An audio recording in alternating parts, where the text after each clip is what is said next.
Hello everyone, today I will be talking about cultural relativism, which is defined by the view that ethical and social standards reflect the cultural context from which they are derived, meaning that cultural relativists determine whether an action is right or wrong.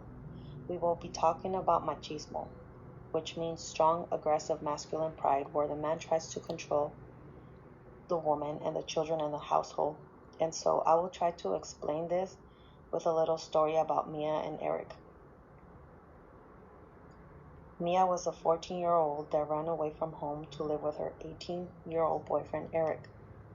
Although they were both from Mexico, Mia had been living in the U.S. for 10 years, while Eric had been in the U.S. for just 1 year. In their culture, it was considered normal to start a family at such a young age, even though they were living in the U.S. Mia was a bit more Americanized since she had been in the U.S. for so long. But on the other hand, Eric wanted to keep the relationship traditional and prohibited Mia from working and or going to school. At the age of 15 years old, Mia gave birth to a baby boy. She had already missed about a year of school, just being at home cooking, cleaning, and taking care of the baby.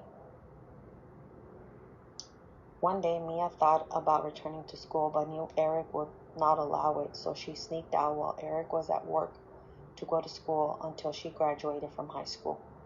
She felt in her heart that it was not normal. Why would Eric not support her? Does he know that if she has a job and most importantly an education, this will benefit both of them, including their child? Does this maybe have to do with the way they were brought up?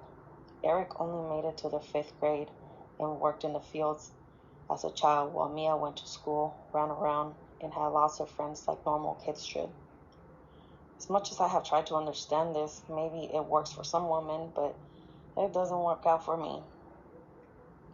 One way we can overcome this barrier is by trying to improve our cultural skills, communicating facts, and assigning values to our children.